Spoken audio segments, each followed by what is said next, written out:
Hi friends, welcome back. भाई, citizenship amendment act explained क्या है? नागरिकता संशोधन अधिनियम, CAA NRC। अच्छा, अब ये बड़ा आ रहा है कि अब CA आ गया, अब नेक्स्ट NRC आएगा। Very good, very good.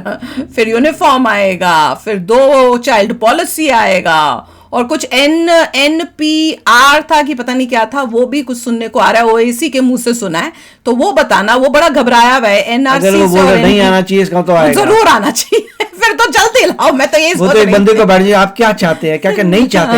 मैं ये नहीं चाहता, पहले सबसे पहले गवर्नमेंट ने सुन लिया, ओके। सच्ची में। पर मुझे वो पता नहीं क्या था, NPR था शायद कि NPC था, मुझे याद नहीं आ रहा। वो बताना वो क्या चीज है। तो चलो वीडियो शुरू करते हैं। वीडियो शुरू करने से पहले अगर आप चैनल पर नए हो और आपने अभी तक सब्सक्राइब नहीं किया तो जल्दी से पहले सब्सक्राइब के बटन और बेल आइकन को क्लिक कर लो, ताकि आपको हमारे सारे न्यू वीडियोस के नोटिफिकेशन मिल जाए जैसे हम अपलोड करें। अगर आपको वीडियो पसंद आता है प्लीज लाइक एंड शेयर। चलिए शुरू करते हैं। इसकी माइनॉरिटी को और विशेषकर मुस्लिम भाइयों को भड़काया जा रहा है। होता है। देश में किसी की भी नागरिकता सीए छीन ही नहीं सकता, क्योंकि कानून में प्रोविजन ही नहीं है। सीए जो शरणार्थी आए हैं पाकिस्तान और बांग्लादेश से धार्मिक प्रताड़ना के कारण, उनको नागरिकता देने का कानून है, और मैं मानता हूं इसमें किसी का विरोध नहीं होना चाहिए। तो ये तकलीफ हो रही है कि हिंदुओं को तुम मत दो। 2019 लागू हो ही गया। इसके इम्प्लीमेंट होने के साथ ही अफवाहों का दौर भी शुरू हो गया। एक लॉबी ने फिर से ये झूठ फैलाना शुरू कर दिया कि इस अमेंडमेंट के लागू होने के बाद से भारतीय मुसलमानों की नागरिकता चली जाएगी, उनसे उनके दस्तावेज इलीगल आए थे। खबर आने के बाद से लगातार एक कोशिश की जा रही है कि इस कानून के नाम पर देश के मुसलमानों को भड़काया तब हुआ था, मगर यकीन अब नहीं।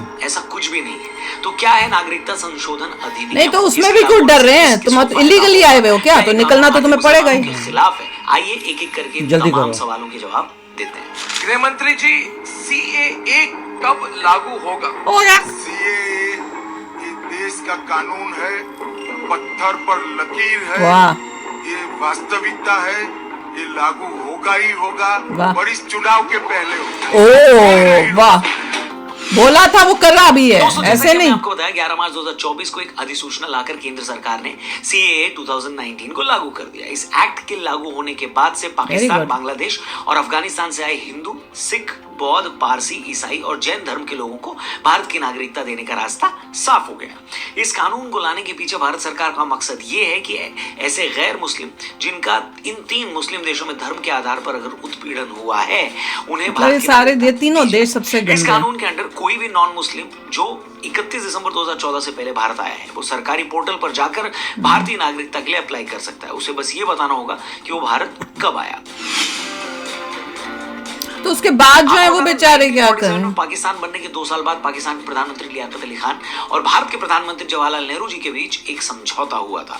इस समझौते में दोनों देशों ने इस बात का आश्वासन दिया था कि वो अपने देश में रह रही माइनॉरिटीज को पूरी सुरक्षा देंगे। पाकिस्तान और बाद में उससे निकलकर बने बांग्लादेश में हिंदू, सिखों और बाकी माइनॉरिटीज की क्या हालत हुई, जिसको भी समझ नहीं आ रहा। पाकिस्तान में हिंदुओं की हालत का तो इसी से अंदाजा लगाइए कि पाकिस्तान के पहले कानून मंत्री एक दलित हिंदू जोगेंद्र नाथ मंडल थे, मगर पाकिस्तान में अपने साथ हुए बुरे सलूक के चलते वो 1950 में वापस भारत आ गए और बाकी जिंदगी बंगाल में गुमनामी की जिंदगी बिताने को मजबूर हो गए। भारत में बहुत सारे लोगों का मानना था कि पाकिस्तान ने नेहरू लियाकत समझौते के तहत अपनी माइनॉरिटीज को सिक्योरिटी नहीं दी, इसलिए ये भारत का फर्ज है जो बना ही ऐसे था वो क्या देगा, सिखों और बाकी अल्पसंख्यकों को सुरक्षा दे। अब आता है सबसे बड़ा सवाल या ऐसा मुद्दा जिसे लेकर लगातार अफवाहें फैलाई जा रही है। कुछ लोग लगातार ये झूठ फैला रहे हैं कि ये कानून भारतीय मुसलमानों के खिलाफ है। इससे पहले कि हम उस झूठ की पोल खोलें, आपको ये बता दें कि बहुत सारे लोगों ने वैसे प्रेडिक्ट कर लिया था कि केंद्र सरकार चुनाव से पहले CAA को लेकर नोटिफिकेशन ले ही आएगी, और ऐसा हुआ भी। वैसे प्रेडिक्शन का बड़ा रोल होता है सब जगह। जैसे मैंने एक आर्टिकल पढ़ा कि एक एस्ट्रोलॉजर ने 2018 में प्रेडिक्ट कर दिया था कि 2019 में आर्टिकल 370 हटा दिया जाएगा। वैसे ही 2019 में जब किसी को एक दिन पहले तक ये नहीं मालूम था कि ऐसा कुछ होने वाला है, एक एस्ट्रोलॉजर ने कैसे प्रेडिक्ट कर लिया। शॉकिंग है ना? और देखिए अभी CAA भी लागू हो गया। मुझे भी काफी क्यूरियोसिटी हुई कि अपने बारे में मैं कुछ एस्ट्रोलॉजर से पूछूं, तो मैंने ऐसे एक ऐप को डाउनलोड कर लिया, नाम है एस्ट्रोटॉक। वहां पर मैंने एक एस्ट्रोलॉजर प्रिया जी से बात करी। उन्होंने मुझसे मेरा डेट ऑफ बर्थ और टाइम मांग लिया। जैसे मैंने उन्हें वो दोनों चीजें शेयर करी, उन्होंने मुझसे कहा कि क्या आप मीडिया या सोशल मीडिया से रिलेटेड एंटरटेनमेंट फील्ड में कोई काम करते हो? मैं भी एकदम शॉक में चला गया, क्योंकि मैंने उन्हें नाम और अपना फोटो वगैरह तो भेजी नहीं थी, फिर उनको कैसे पता। मैंने उनसे 2024 को लेकर काफी कुछ पूछा है, उनसे बात करके काफी क्लैरिटी भी मुझे मिल गई है। आप में से कई स्टूडेंट हैं, वर्किंग प्रोफेशनल्स हैं और सिंगल भी होंगे। काफी लोगों को पता करना होगा कब मिलेगी जॉब, इंक्रीमेंट और गर्लफ्रेंड के बारे में या फिर वाइफ के बारे में। अगर आपको भी ऐसे अपने डाउट्स क्लियर करने हैं तो अपने बहुत सारे इश्यूज को सॉल्व कर सकते हो। एस्ट्रोटॉक ऐप को डाउनलोड करिए, फर्स्ट चैट बिल्कुल फ्री मिलेगी आपको। ठीक है, वीडियो पे वापस आते हैं और आज के मेन सवाल पे बात करते हैं कि क्या सिटीजनशिप अमेंडमेंट एक्ट भारतीय मुसलमानों के खिलाफ है। तो इस बारे में साफ कर दें कि इस कानून का भारत के मुसलमानों से कोई लेना देना नहीं है। सरकार ने भी क्लियर किया कि सीए नागरिकता देने का कानून है, न कि छीनने का, और इसका भारत के नागरिकों से कोई लेना देना नहीं है। कुछ लोग ये बोलकर इस कानून को भेदभाव वाला बता रहे हैं कि इस कानून में पाकिस्तान, बांग्लादेश और अफगानिस्तान से आने वाले सभी धर्मों के लोगों को शामिल किया गया, मगर मुसलमानों को नहीं। अरे भाई, अगर इस बात की शिकायत है तो उसे भी क्लियर कर देते हैं, और इसे समझना कोई रॉकेट साइंस नहीं है। पाकिस्तान, अफगानिस्तान और बांग्लादेश ये तीनों ही मुस्लिम देश हैं। अब इन देशों में अगर माइनॉरिटीज के साथ अत्याचार होता है, वो माइनॉरिटीज जो देश के बंटवारे से पहले भारत का ही हिस्सा थी, तो क्या भारत का फर्ज बनता है कि वो इन लोगों को प्रोटेक्ट करे।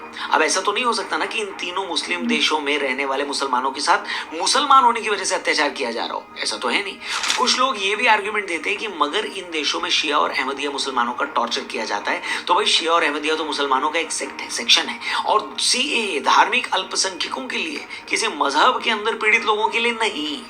लोग ये भी तर्क देते हैं कि भाई 47 में जब पाकिस्तान धर्म के आधार पर पहले ही भारत से अलग हो चुका है, तो फिर 71 में उससे अलग होकर बांग्लादेश भी बन गया, जो अगेन मुस्लिम कंट्री है। जब पहले ही मजहब के नाम पर भारत से 2 देश निकल चुके हैं, तो अब इन देशों के भी मुसलमानों को भारत में अगर सिटीजनशिप दी जाएगी, तो फिर भारत ने अपना बंटवारा सहा ही क्यों? वही तो लॉजिक क्या है। एक सवाल ये भी पूछा जा रहा है कि क्या पहली बार इस तरह का कानून आ रहा है, तो बता दूं नहीं, इससे पहले 2 बार ऐसे कानून आ चुके हैं।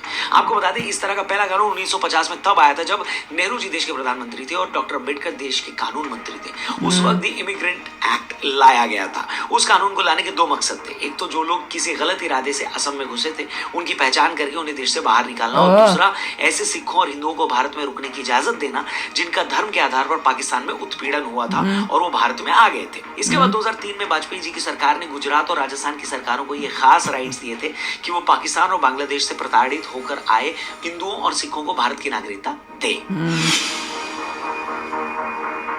आपको बता दें, सीए को लेकर नोटिफिकेशन आने के बाद कोई भी एलिजिबल आदमी पोर्टल के माध्यम से ऑनलाइन अप्लाई कर सकता है। खबर आने के बाद से इस फैसले पर सबसे ज्यादा स्वागत पश्चिम बंगाल की मतुआ कम्युनिटी कर रही है। फैसला आने के बाद से ये लोग लगातार सेलिब्रेट कर रहे हैं। ये वो कम्युनिटी है जो बेसिकली पूर्वी पाकिस्तान से बिलोंग करती है, और बांग्लादेश बनने के बाद ये लोग भारत आए थे। आपको जानकर हैरानी होगी कि पश्चिम बंगाल में मतुआ कम्युनिटी के 30 लाख लोग हैं। जी हाँ, 30 लाख लोग।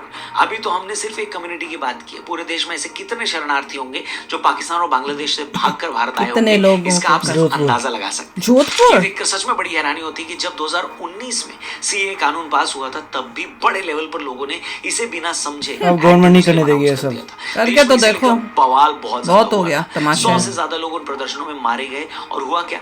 हुआ ये कि इसका सबसे ज्यादा नुकसान उन नॉन मुस्लिम्स को हुआ जो इतने सालों से भारत की नागरिकता का वेट कर रहे थे। दोस्तों, हमें समझना होगा कि दुनिया में बहुत सारे रिलीजन्स कई देशों में फैले हुए हैं। उन धर्मों के लोग उन देशों में रह रहे हैं, मगर हिंदू हो, सिख हो, जैन हो या पारसी हो, ये वो लोग हैं जिनका असल घर भारत है। अगर पाकिस्तान या बांग्लादेश में हिंदू बच्चियों के साथ लगातार जुल्म हो रहे हैं, आए दिन उन्हें कन्वर्ट किया जा रहा है, और ये लोग सोशल मीडिया पर भारत से खुद को बचाने की अपील कर रहे हैं, तो क्या हम चुपचाप ये सब देखते रहें? नहीं, उधर तो कह नहीं सकते हमको दुख होता है। वो तो होली करते किसी पे रंग गिर जाता मुसलमानों पे, तो मुसलमान हमको मारने दौड़ते थे। आज हम विश्व गुरु बनने का ख्वाब देख रहे हैं, तो हमारा रसूख भी बड़ा है, मगर ऐसे रसूख का, ऐसी ताकत का क्या फायदा जब हम अपने ही मूल निवासियों को न बचा पाए, उन्हें शरण न दे पाए।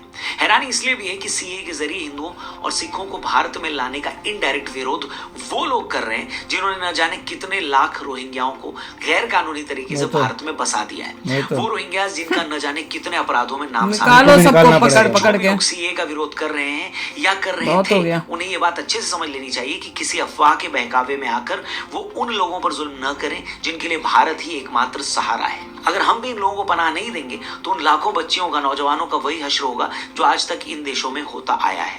उम्मीद है हमने इस मामले पर एक एक पहलू अच्छे से आपके सामने रख दिया होगा। बाकी आपकी इस मामले पर क्या राय है कमेंट करके जरूर बताना, या अब भी इसे लेकर कोई सवाल है तो कमेंट बॉक्स में पूछ सकते हैं, हम उस पर एक वीडियो आगे और बनाएंगे और अच्छे से उसे भी एक्सप्लेन जरूर। तो भाई मेरे को तो अब गुस्सा आता है कि हमें किसी को सफाइयां देने की जरूरत नहीं है। अगर तुम्हारे में इतनी अकल नहीं है, इतनी नॉलेज नहीं है, तो बैठो अपनी गंदी सोच के साथ ही। अगर तुम्हें ये इसमें प्रॉब्लम हो रही है कि हिंदूज जो है जिनको इन देशों के अंदर इतना दुखी किया हुआ था, वो देखो उस आदमी को जो इतना उसको था कि वो कहता है कि मैं तो बोल भी नहीं पाता, यहाँ आने के बाद भी नहीं बोल पा रहा हूँ कि भाई अगर गलती से थोड़ा सा होली का रंग अगर हम खेल रहे हैं और किसी उनके पाकिस्तान में किसी के लग जाए मुसलमान के, वो इनको मारने लग जाता था। ये असली चेहरा पाकिस्तान का। ये जो दूसरे रिएक्शन चैनल वाले जो बैठ के बेवकूफ बना रहे ना अंदर से, वो भी यही है।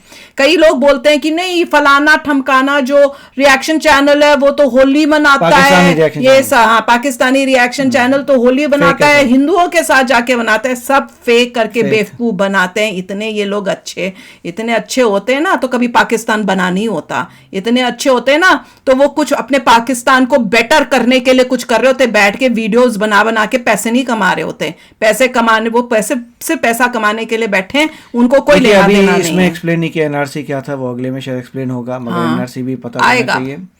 और जितने भी इंटरव्यूज होनी चाहिए, जितने भी लोग जो एलिजिबल हैं सीए के लिए, उनके इंटरव्यूज करिए, उनको हेल्प करिए, ये सब करने के लिए। बिल्कुल। और काफ़ी अच्छी बात है। और मेरे ख्याल से जो मोदी जी ने प्रॉमिस किया था वो सब हो रहा है। तो समझ लीजिए अभी मैनिफेस्टो भी किसी को करना चाहिए वीडियो, जो बीजेपी का मैनिफेस्टो दिखाए, जिससे पता लगे कि नेक्स्ट सेशन में क्या क्या चीजें आ रही, नेक्स्ट टर्म में क्या क्या आ रहा है। और सच्ची में मोदी जी प्रूव कर रहे हैं कि कहते हैं ना, मोदी जी की गारंटी का मतलब है गारंटी की गारंटी पूरी होएगी। वो पूरा वो उन्होंने ये प्रूव करके दिखा दिया है अपने दोनों टर्म्स के अंदर। कोई इससे बेटर जो है कैंडिडेट नहीं है एज अ पीएम। वो देश में प्रॉपर लॉ ऑर्डर सब मतलब इंसाफ ला रहे हैं। तो चलो यार अभिषेक करना अपने थॉट्स, चलते हैं, मिलेंगे नेक्स्ट वीडियो में बहुत ही जल्द। Till then take care and bye bye. तो अगर आप मेरे इस चैनल पे नए हो तो जल्दी से सब्सक्राइब के बटन को हिट करो और बेल आइकन को क्लिक करो, ताकि आपको मेरा जब नया वीडियो मैं लगाऊं आपको उसके बारे में जल्दी से पता चल जाए।